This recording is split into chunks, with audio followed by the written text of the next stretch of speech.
Escrituras, y que fue sepultado y resucitado al tercer día conforme a las Escrituras, y que apareció a Cefas y después a los 12.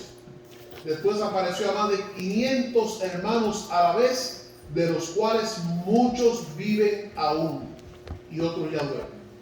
Después apareció a Jacobo, después a todos los apóstoles, y al último de todos, como a un abortivo, me apareció a mí. Porque yo soy el más pequeño de los apóstoles, que no soy digno de ser llamado apóstol, porque perseguía la iglesia de Dios. Pero por la gracia de Dios soy lo que soy. Y su gracia no ha sido en vano para conmigo. Antes he trabajado más que todos ellos, pero no yo, sino la gracia de Dios conmigo. Porque o sea yo o sean ellos, así predicamos y así habéis creído. Pero si se predica de Cristo que resucitó de los muertos, como dicen algunos entre vosotros que no hay resurrección de muertos, porque si no hay resurrección de muertos, tampoco Cristo resucitó. Y si Cristo no resucitó, vana es nuestra predicación, vana es también nuestra fe.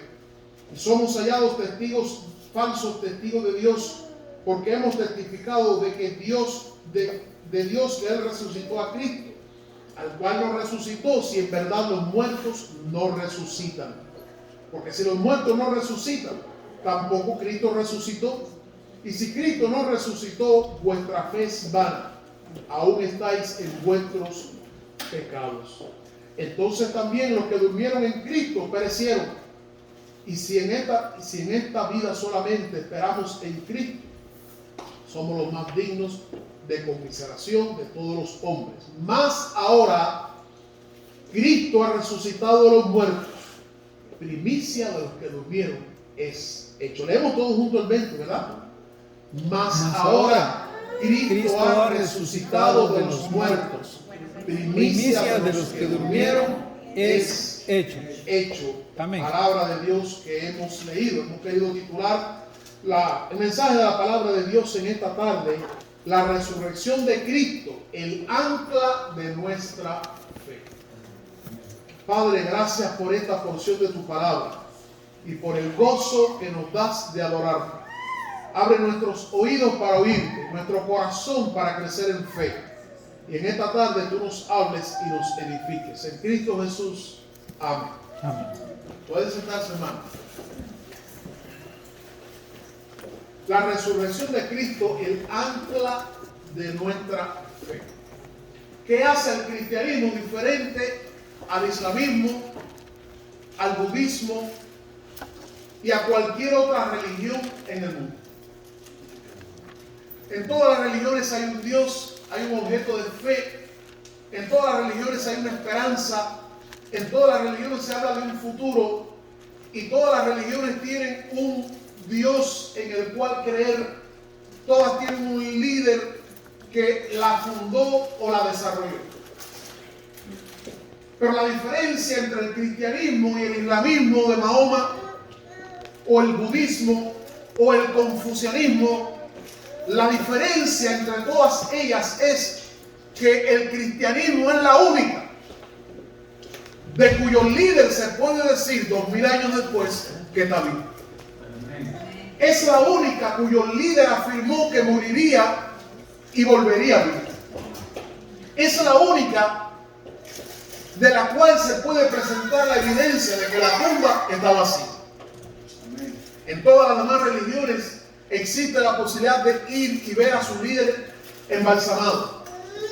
Pasa así aún con las filosofías. Se puede ver o se podía ver a Lenin en Rusia. Y todas las demás religiones son así, pero cuando llegamos al cristianismo hay algo que le distingue, y lo que le distingue y la hace superior y la hace única es que la tumba está vacía, pero que increíblemente e interesantemente la evidencia que hace al cristianismo diferente no fue presentada precisamente por los cristianos, sino la evidencia que hace al cristianismo diferente fue presentada precisamente por los enemigos del cristianismo. Eso es curioso.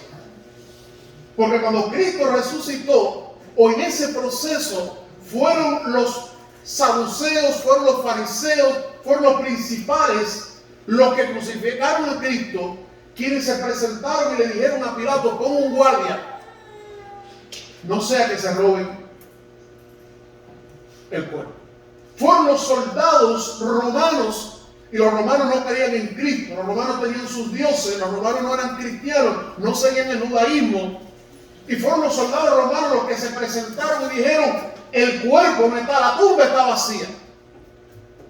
Y por eso fueron sobornados para que ellos dijeran: se robaron el cuerpo. Y el soborno fue hecho precisamente para callar una verdad. Así que el cristianismo no es solo la única religión cuyo líder está vivo, sino que es la única cuyos oponentes presentaron la evidencia clave de que el cristianismo era real. Gloria al Señor. Qué grande bendición. La carta a los Corintios, o la iglesia de los Corintios, era una iglesia, interesantemente, una iglesia grande, una iglesia aparentemente madura, una iglesia con líderes y una iglesia con muchos dones. Pero una iglesia que entre sus problemas tenía dos, entre los varios tenía dos. Uno, en la iglesia de Corinto había personas con una fe superficial. Una fe superficial. Según el capítulo 15, verso 2, dice: por lo cual asimismo, si retenéis la palabra que os he predicado, sois salvos, si no creísteis en vano. En la iglesia de Corinto había personas que estaban convencidas intelectualmente de que el evangelio era cierto. Pero aunque estaban convencidos intelectualmente de la veracidad del evangelio, no tenían en su corazón un amor por Dios y por Cristo Jesús. Según la Biblia dice en el libro de Santiago, los demonios creen y tiemblan. Pero creen intelectualmente que Jesús es el Hijo de Dios, pero no aman a Jesús. Creen que el Dios del cielo es el Dios verdadero, pero no aman ni sirven a ese Dios. Y el apóstol Pablo dice que en Corinto hay ese problema.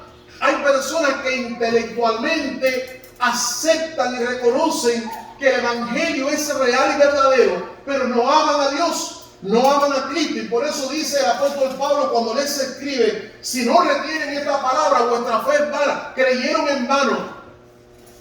Ese era uno de sus problemas. Interesante, porque creo que en la actualidad tenemos un gran por ciento de las personas en la iglesia convencidas intelectualmente de que Dios existe y el evangelio es real, pero su corazón está lejos de Dios. Y lo que vale en la vida no es simplemente creer en la mente, sino creer en el corazón. Y lo que vale en la vida y en la fe cristiana, como decía hace unos días compartiendo con la iglesia, la fe cristiana es una relación con Dios. No es simplemente una convicción de que algo es cierto, sino es una relación que desarrollamos con Dios. Esa es la esencia del cristianismo. Y esa relación con Dios se da en el diario vivir, en la oración, en la adoración al Señor. Uno de sus problemas era ese. Y el segundo problema, o uno de los otros problemas que tenía la iglesia de Corinto, era que había muchas personas creyentes que no aceptaban o no entendían la resurrección de los muertos. O sea, para ellos la vida termina cuando termina. Cuando uno muere, todo termina. Y saben que hay mucha gente así hoy en día. Mucha gente que entiende: comamos y bebamos porque mañana moriremos. Mucha gente que entiende que el día que mueren en este mundo todo terminó, y esa es la filosofía engañosa del suicidio. El suicidio es un concepto desarrollado a partir de la idea de cuando tú mueres todo termina. Por eso la gente cree que al morir, al poner fin a su vida por medio del suicidio, todo sufrimiento terminó, todo malestar terminó. Detrás de eso está la filosofía también, incluso la medicina, que practica la muerte asistida. O sea, una persona está enfermo, batallando con su vida, pero yo autorizo que me desconecten, autorizo que me maten, estando vivo. Y la medicina que ha sido desarrollada para preservar la vida, está apoyando este pensamiento y filosofía de poner fin a la vida para poner fin al sufrimiento. ¿Por qué? Porque se piensa que no hay resurrección. Esto es peligroso, hermano, porque afecta mucho la vida terrenal y afecta a nuestro futuro también. La iglesia de Corinto había personas que pensaban así, influenciados por dos cosas. Uno, influenciado por una corriente filosófica llamada dualismo, que enseñaba que en el mundo hay dos principios, el bien y el mal. Y enseñaba también como principio que lo físico era malo. Por tanto, si lo físico es malo, significa que cuando uno muere, si resucita en un cuerpo físico, y ese cuerpo físico es malo. Y esa filosofía enseñaba eso. Y había cristianos que, aunque estaban en la iglesia, seguían con la mentalidad antigua. Y recordemos esto, hermano: cristianismo es una nueva forma de pensar. Amén. Cuando venimos a Cristo hay una nueva forma de pensar, una nueva forma de ver la vida, una nueva forma de ver el mundo. Dios cambia el corazón y cambia la mente. A lo malo no podemos seguir llamándole bueno. A lo pecaminoso no podemos llamarle santo. Cristianismo o fe cristiana es un cambio de las tinieblas a la luz, de la muerte a la vida. Y el apóstol Pablo dice, escribiendo a los cristianos de Roma que vivían bajo un sistema corrupto y pecaminoso, le decía: transformados por medio de la renovación del entendimiento. Y ahí es donde juega un papel importante la Biblia. Y por eso la anemia bíblica del mundo presente. El diablo no quiere que los cristianos lean la Biblia, porque el cristiano que lee la Biblia encuentra libertad en Cristo Jesús. Amén. Hombre que se enfrenta a la palabra de Dios encuentra libertad en Cristo, porque la verdad de Cristo nos hace libres. Pero la gente no quiere leer la Biblia y entonces permanecen con la antigua forma de pensar. Y había muchos cristianos en la iglesia de Corinto pensando todavía de esa manera que aprendieron en las filosofías griegas. Y el otro problema que influía sobre ellos eran los saduceos. Ustedes recuerdan que los saduceos eran un grupo religioso o político que existía en los tiempos de Jesús. Y uno de los principios o de las creencias de los saduceos era que no había resurrección de los muertos, que no había ángeles. Por eso los saduceos y los fariseos, que estaban cortados con una tijera parecida, no se soportaban, no se toleraban, aunque se unieron para crucificar a Jesús. La gente que no se soporta se unen en contra de ti. Por eso la gente que no se soporta, cuando se unen, téngale miedo. Y los saduceos no creían que había resurrección, y había creyentes en la iglesia de Corinto que todavía pensaban, según la influencia recibida de los saduceos, de que no hay resurrección, la resurrección no es posible. Cuando Pablo escribe a la iglesia de Corinto, esta es una de las cosas que Pablo tiene que enfrentar el problema de creyentes que todavía siguen pensando que no hay resurrección. Y Pablo se percata que creer que no hay resurrección es grave, porque tiene consecuencias muy delicadas sobre la vida presente y consecuencias sobre el futuro. Por ejemplo, Pablo les enumera algunos de los peligros de creer que no hay resurrección. O sea, que lo digo de esta manera: yo acepto a Cristo, yo me convierto, pero yo sigo creyendo que el día que muera todo terminó. ¿Saben? Es una doctrina de los testigos de Jehová que creen en la aniquilación del alma. Para ellos, después de muerto, los escogidos reinarán, pero los no creyentes no pasa nada con ellos, porque no existe infierno, no existe un alma, y no hay que dar cuentas de esta vida ante el trono del Dios del cielo. Y para mucha gente es bueno vivir así, porque cuando nosotros vivimos creyendo que no tenemos que dar cuenta, vivimos por la libre. Vivimos haciendo lo que queremos. Pero recordemos, hermanos, que en la vida hay niveles de autoridad y ante cada autoridad tenemos que rendir cuenta. Y Pablo nos enseña eso cuando nos dice que tenemos que presentarnos ante el tribunal de Cristo Y dice Juan en el libro de Apocalipsis que todos nos presentaremos ante el tribunal de Cristo. ¿A qué Pablo está diciendo aquí a esta iglesia sobre la resurrección? Él le dice que hay peligro, es un peligro no aceptar la resurrección. Vamos a leer los versículos 13 al 19, o sea, nos vamos a seguir. Peligros de no creer que hay resurrección de los muertos. Okay, voy a explicarle primero, ¿qué es la resurrección? La resurrección es el acto milagroso por el cual el alma humana es subida a un cuerpo. Ocurrió en Lázaro. Lázaro había muerto, su alma no estaba. Pero cuando Cristo lo resucitó, el alma fue unida al cuerpo y volvió a la vida. La resurrección, amados hermanos, es eso. Ahora, parece difícil para la mente creerlo. Sí, sí es difícil. ¿Por qué? Porque nuestra mente es finita, ilimitada, y nuestra mente solamente capta un pequeño por ciento de la realidad. Solo un pequeño por ciento. Imagínense cuánto ganan los científicos. Los científicos ganan muy buen dinero. Pero muchos científicos trabajan tratando de poder explicar lo que hasta ahora no hemos podido explicar. Si hay vida en otro planeta, en qué consiste la vida. Hasta hace un tiempo atrás, la medida más pequeña que conocíamos era el milímetro. Ya no se habla de milímetro. Ahora se habla de la nanotecnología. Se usan los microscopios para nosotros tratar de entender aquellas partículas extremadamente pequeñas. La física se mete en un mundo que normalmente nosotros no entendemos. Y todo eso nos demuestra que la realidad que nos envuelve es mucho más grande que lo que podemos comprender. Entonces realmente hay misterios que no entendemos. Pero hay una cosa que sí sabemos. Si la vida es la unión del alma al cuerpo y Dios creó la vida, ¿cómo Dios no puede, si creó la vida, volver a devolver la vida a alguien que perece? Esa fue la pregunta que le hicieron. No fue si fue capaz de darle vista al ciego, no puede levantar a alguien de los muertos. Hablando de Jesús. La resurrección es eso, es la unión del alma al cuerpo en el ser humano.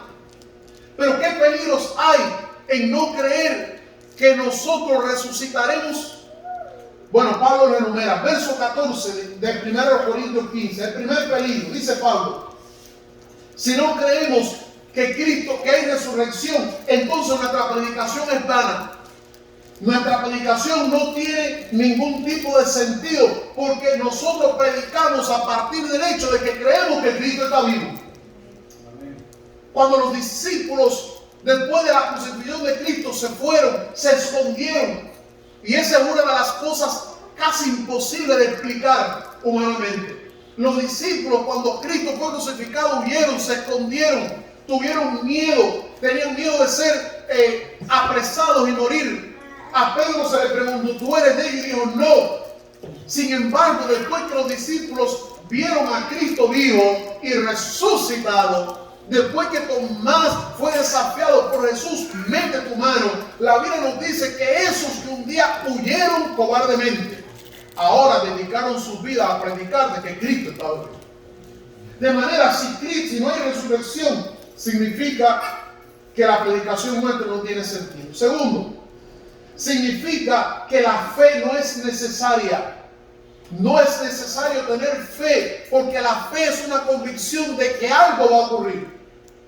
Y si no va a ocurrir la resurrección, entonces no tiene sentido que tengamos fe, ni siquiera que estemos en la iglesia. Cerremos los templos. Y voy a decir algo más: si no hay resurrección, el mundo que estamos viviendo se está engañando. El mundo completo, porque una vez cada semana el mundo se detiene en honor a alguien que decimos estar vivo y en realidad está muerto. Si Cristo no resucitó, el mundo se detiene por gusto. Si Cristo no resucitó, estamos perdiendo recursos, construyendo templos para que la iglesia se reúna a adorar, porque estamos adorando algo que es falso. Otro peligro de no creer en la resurrección es que los que predican el evangelio son mentirosos.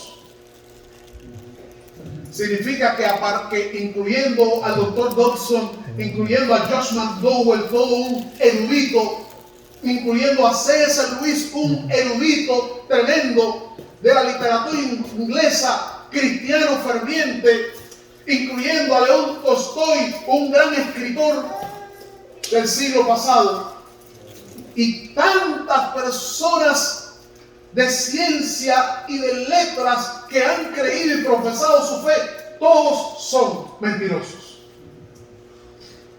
Porque todos han creído y predicado algo que es una pura mentira, incluyéndome a mí y a ustedes también. Si Cristo no resucitó de los muertos, entonces, hermano, porque Cristo no resucitó, Él es igual que todos los que murieron antes. Y por tanto, no hay perdón para nuestros pecados.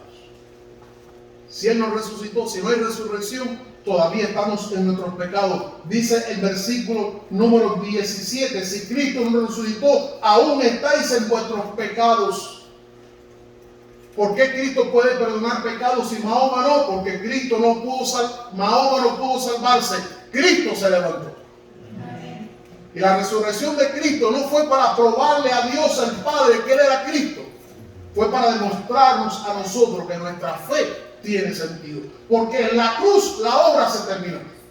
Pero la resurrección fue la manera de mostrar las evidencias de que eso era real.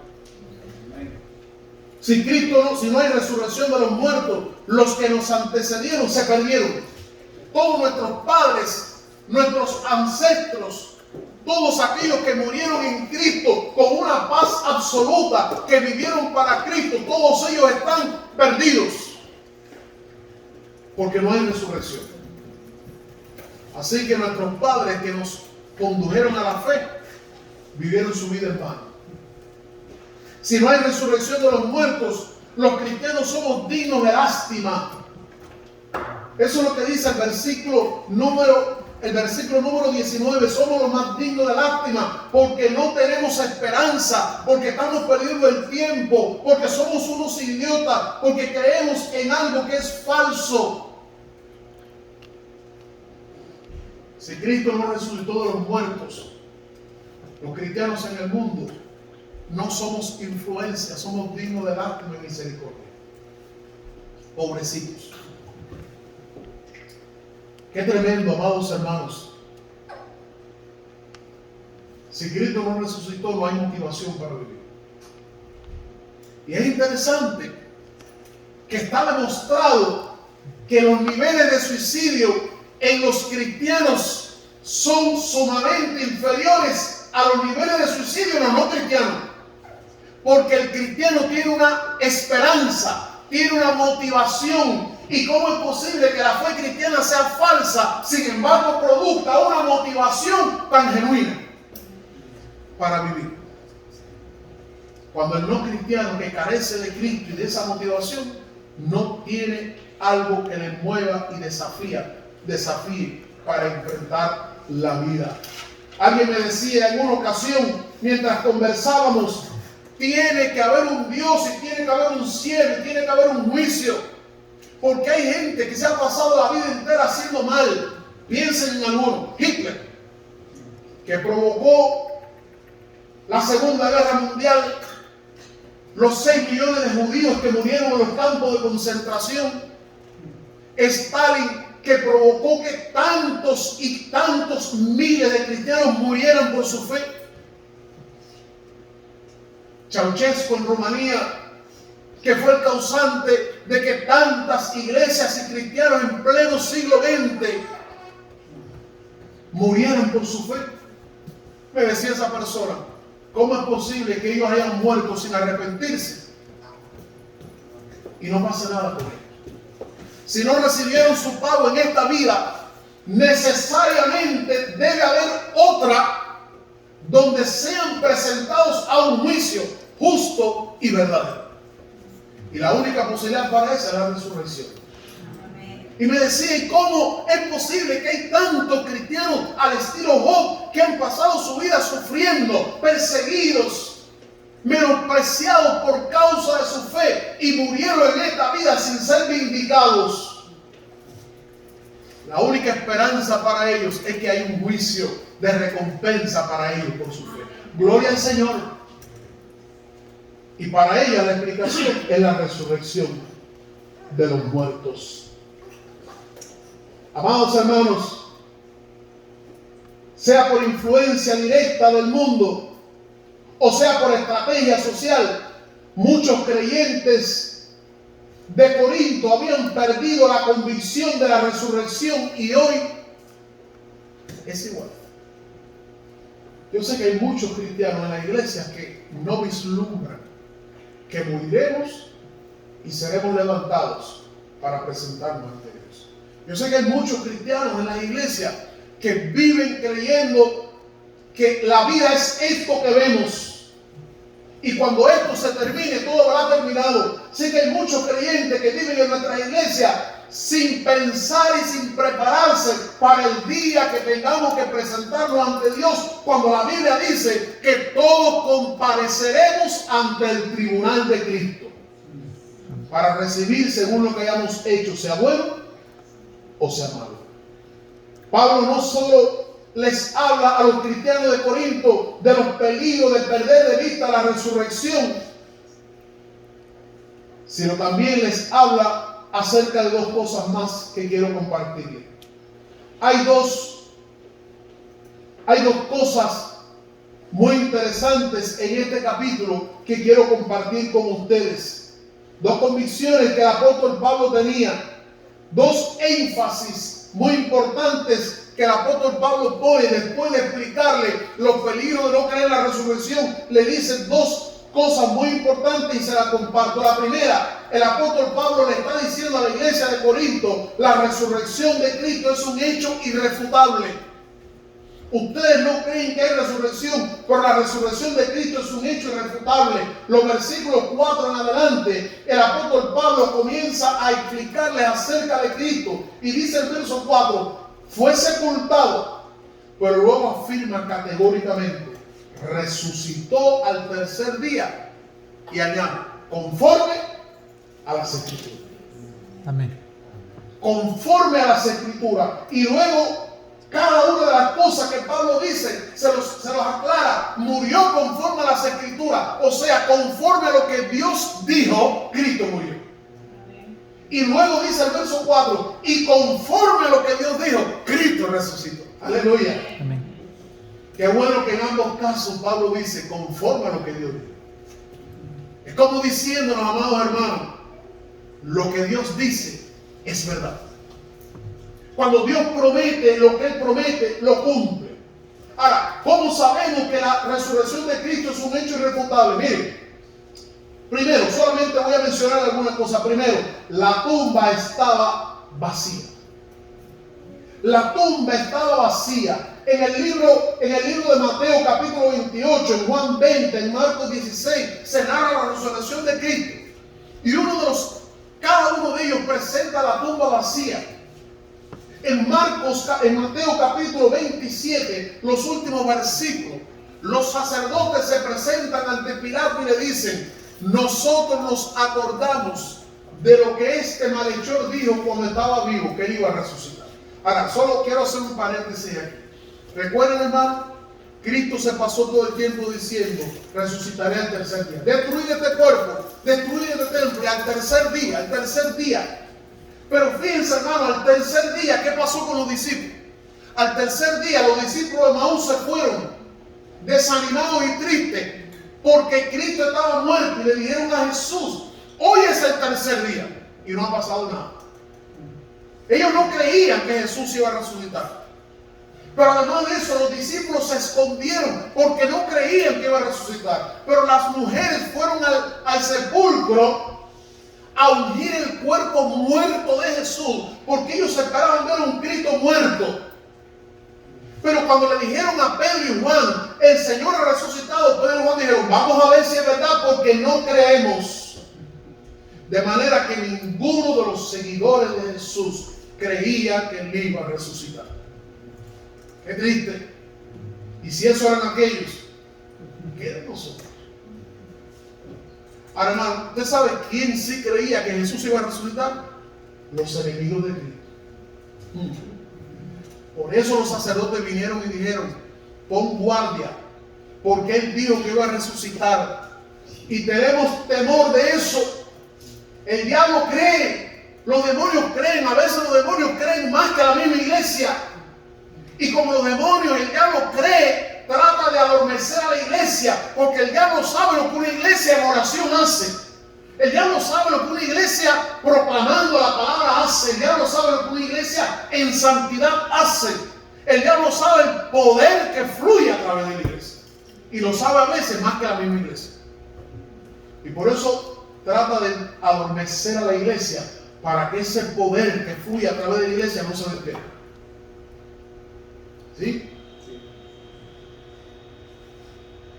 Y por eso aquellos dijeron: pon guardia. Lo que ellos no sabían, hermano, es que cuando Dios da una palabra, no hay gobierno, no hay sistema, no hay guardia, no hay ejército que pueda detener el fluir y el accionar del poder de Dios. No hay. No hay. La tumba estaba vacía. Dice la escritura que cuando llegaron las mujeres iban pensando: ¿quién removerá la piedra? Era una piedra grande que se corría en la puerta, en la entrada de la cueva. Y su pregunta era: no hay hombres, somos mujeres, no hay hombres. ¿Quién va a remover la piedra? Pero cuando llegaron, Dios lo había hecho. Aleluya. Tú y yo tenemos duda. Hay cosas que Dios dice que Él va a hacer. Hay cosas que Dios ha empeñado en su palabra que lo hará. Y tú y yo tenemos duda. La duda es parte de esa humanidad caída nuestra. Pero muchas veces cuando vivimos en duda, haz como la mujer, que ellas no sabían quién removería la piedra, pero siguieron adelante. Ellas no sabían quién abriría el camino, pero siguieron. La duda, la incertidumbre y la inseguridad no le hicieron volver el camino. No sabemos cómo remover la piedra, pero seguiremos adelante. Y cuando llegaron allí, la piedra estaba removida. Dios lo hizo. Dios lo hizo. La tumba estaba vacía. Pero la tumba no solo estaba vacía, amados hermanos. Algunas cosas pasaron. ¿Saben lo que pusieron en la puerta de la tumba, en la piedra? Había un sello romano. El sello romano era ley. Nadie podía romper ese sello. En los años en que yo era un muchacho, bueno, hasta el año 2010 por ahí, cuando una persona en Cuba emigraba legalmente a los Estados Unidos o a otro país, el Ministerio de Vivienda venía a tu casa, te hacía un inventario de todo, ¿verdad? Hacía un inventario de todo lo que tenías, todo, cucharas, vasos, etc.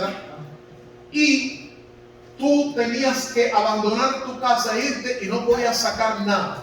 Y después que la persona se iba, colocaban un sello en la puerta de la casa y nadie podía entrar, porque ese sello era señal del gobierno. Y el sello puesto en la tumba era señal del Imperio Romano. Nadie podía romper ese sello. La única persona que podía romper ese sello era una autoridad por encima del gobierno romano. ¿Saben quién rompió el sello? El Dios del cielo, el creador de la tierra y del universo, quien tenía más poder y autoridad que el Imperio Romano. Él rompió el sello para que Cristo, no para que Cristo saliera, sino para que las mujeres entraran. Cristo no necesitaba quitar una piedra para salir, pero las mujeres necesitaban la piedra quitada para entrar. Gloria al Señor, amados hermanos, que al entrar vieron los lienzos y vieron el sudario, todo envuelto, ordenado. La teoría de los sacerdotes fue: se robaron el cuerpo.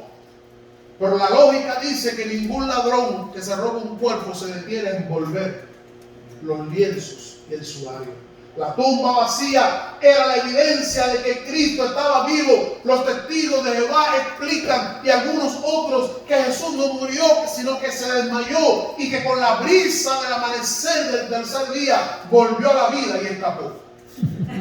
Lo que no pueden explicar es cómo una persona, después de ser golpeado y caminar y en una cruz sufrir, tiene fuerza suficiente como para quitar una piedra. La tumba vacía es un argumento irrefutable de que Cristo vive. Aún está vacía. No fue un fenómeno, amados hermanos, humano, fue un milagro de parte de Dios. La segunda evidencia de la resurrección de Cristo es los testigos que vieron a Cristo vivo. A partir del versículo 6, Pablo dice a quienes se apareció: a las mujeres, a los discípulos, a los de Emaús, a más de 500, y luego a él a la vez. Todos estos hombres que vieron a Cristo vivo comenzaron a testificar que Jesús estaba vivo. Una de las explicaciones que se ha dado es que era un fenómeno de sugestión y que ellos, sugestionados, comenzaron a decir y a repetir una mentira. El asunto es que los mismos psicólogos y sociólogos explican que una persona puede ser sugestionada por un tiempo, pero miles no pueden ser sugestionados por el resto de su vida. Y estos hombres murieron testificando que Cristo estaba vivo. Y dice el apóstol Pablo en el versículo número 6, para más evidencia, dice: se le apareció a más de 500 hermanos a la vez, y dice, de los cuales muchos viven. Como evidencia pueden preguntarle a ellos si es cierto o no. La resurrección de Cristo es un hecho irrefutable. Muchos creyentes no solamente predicaban que Cristo estaba vivo, sino que murieron por esa verdad. Jesucristo es el único líder en el mundo, el único líder religioso que afirmó que Él moriría y volvería a vivir. Es un hecho. Y eso el apóstol Pablo quiere que los cristianos de Corintios lo tengan claro.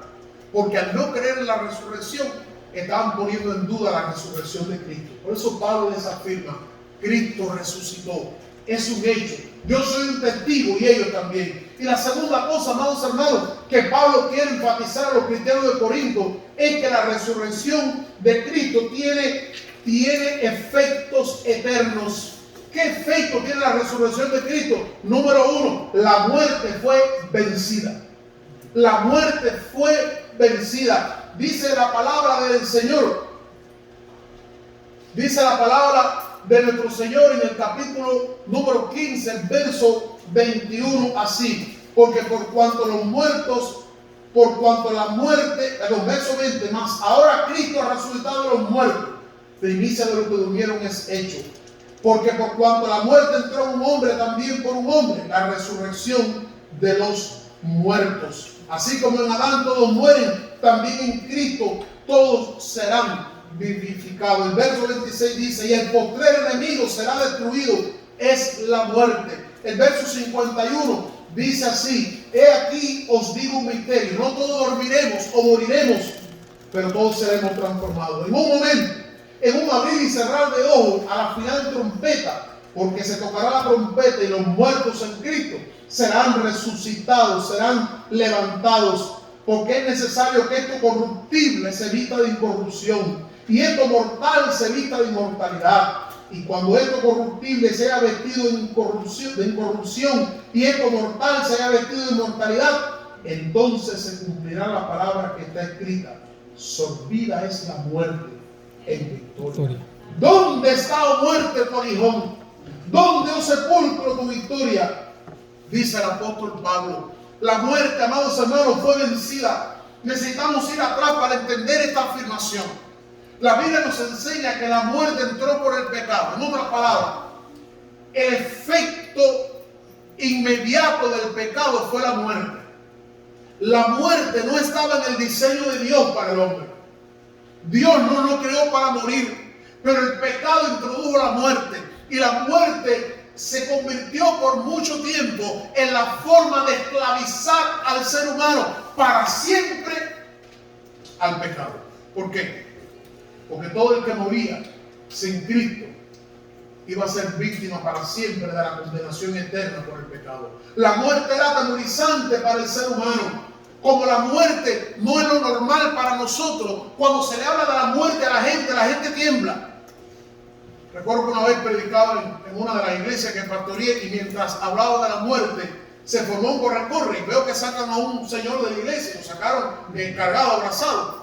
Bueno, yo no entendía lo que pasaba, pero se lo llevaron. Cuando el culto termina y pregunto, ¿qué le pasó? Me dice: pastor, a él no se le puede hablar de la muerte.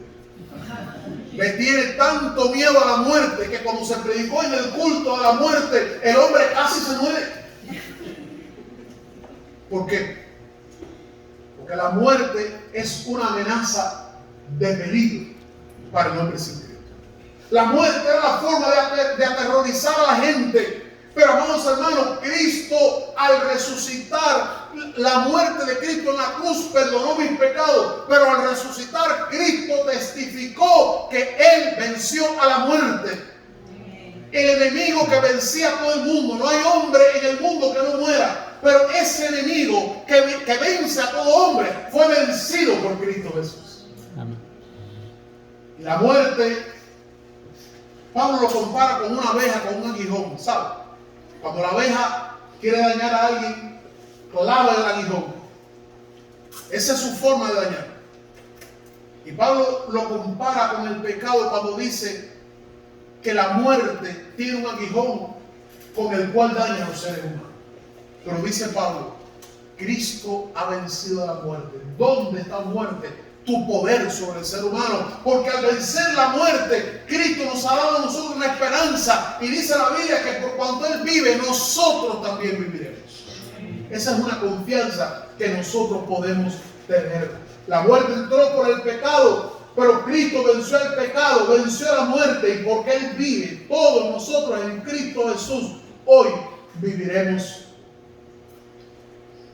La muerte no tiene más poder sobre los hijos de Dios. Son miles y millones los cristianos que han muerto a través de la historia, a quienes se les ha amenazado de muerte si no reniegan su fe. Pero no han cambiado la fe, han muerto, pero han muerto con la convicción de que en Cristo seremos levantados para vida eterna. Cuando uno no tiene a Cristo, la muerte sigue siendo tu enemigo. La muerte sigue siendo tu Señor. Porque el que no tiene a Cristo en el fondo del alma, le tiene temor a la muerte. Porque sabe que si enfrenta la muerte sin Cristo, está perdido para siempre. Pero cuando uno sabe que tengo a Cristo en mi corazón y Cristo es el Señor de la muerte, yo voy a enfrentar a la muerte de la mano de aquel que venció la muerte. Voy a enfrentar la muerte de la mano de aquel que triunfó sobre la muerte. Por tanto, no tengo temor al mañana, porque sé, como dice el salmista, que ese Cristo me guiará aún más allá de la muerte. Gloria al Señor por eso. La resurrección de Cristo tiene un efecto maravilloso sobre nosotros. Y es que la muerte ha sido vencida. Tiene un segundo efecto. La resurrección de Cristo garantiza nuestra salvación eterna y nuestro encuentro en paz con nuestro Padre. El versículo 20 dice, mas ahora Cristo ha resucitado de los muertos. Primicia. Primicia significa lo primero. Era un concepto que tenían los antiguos judíos, que cuando en el tiempo de Moisés tenían su cosecha, lo primero que cosechaban, lo entregaban a Dios.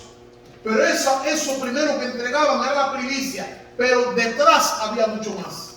Cuando dice la Biblia que Cristo es la primicia de los que durmieron, significa de todos los muertos, es el primero que resucita para no volver a morir.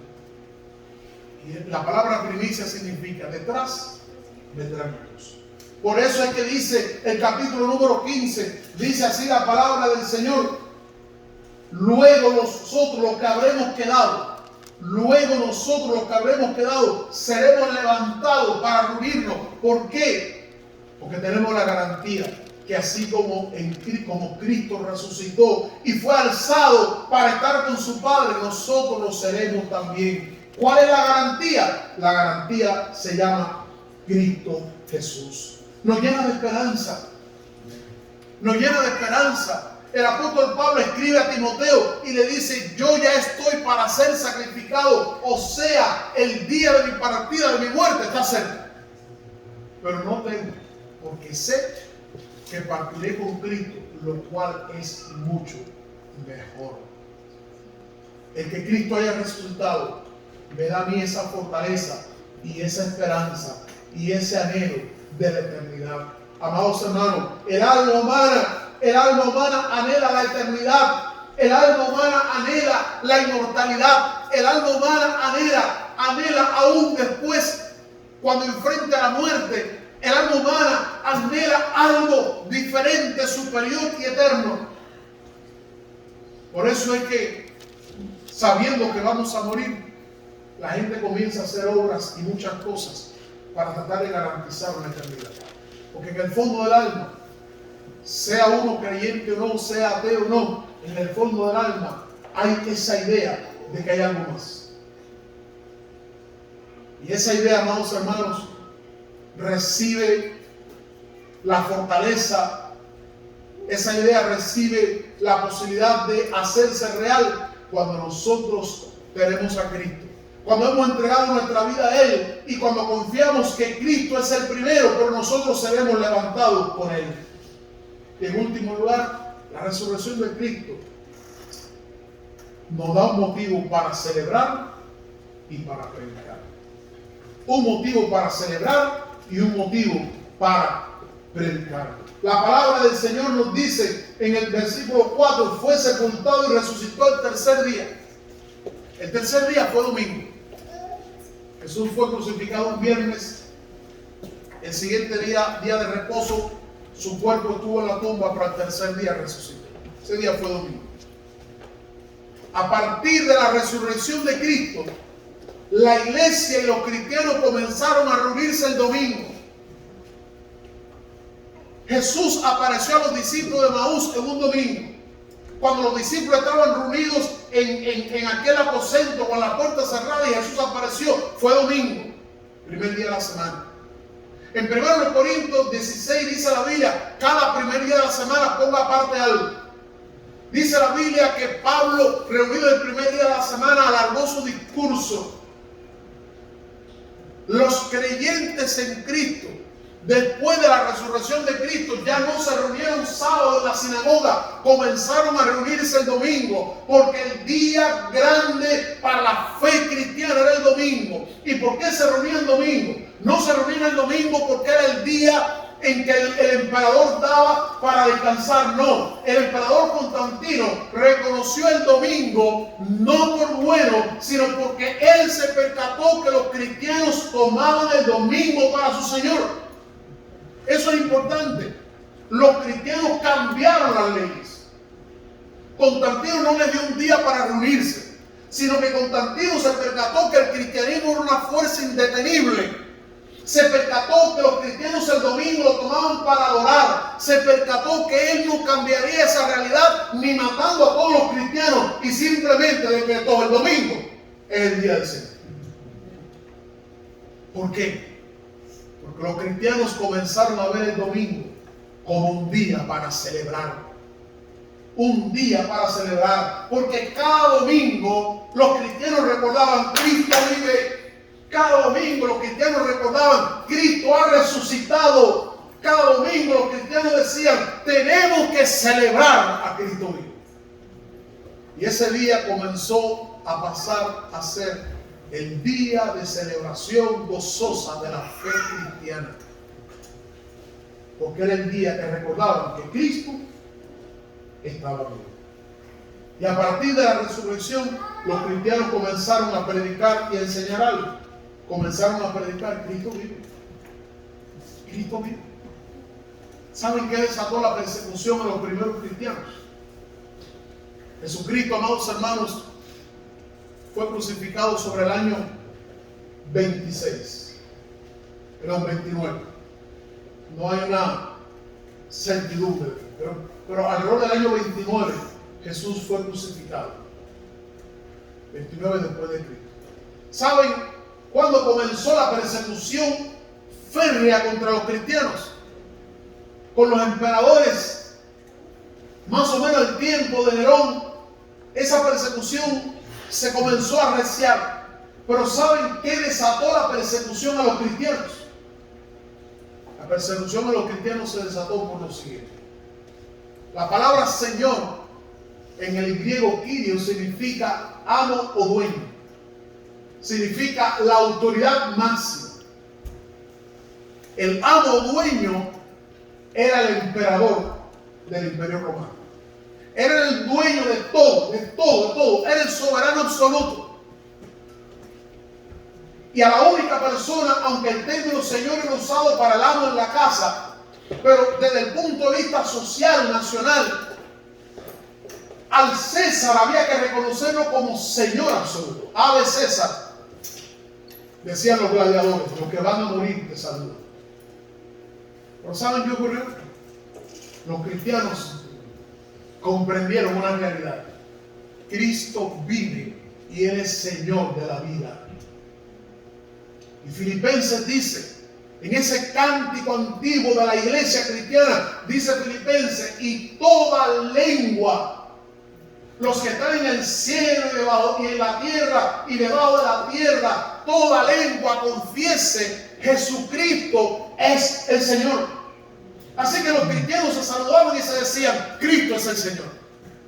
Y donde quiera que pasaba un cristiano decía, Cristo es el Señor. Y de pronto el emperador del Imperio Romano comenzó a sentirse preocupado de que había otro Señor al cual los cristianos le eran fieles hasta la muerte.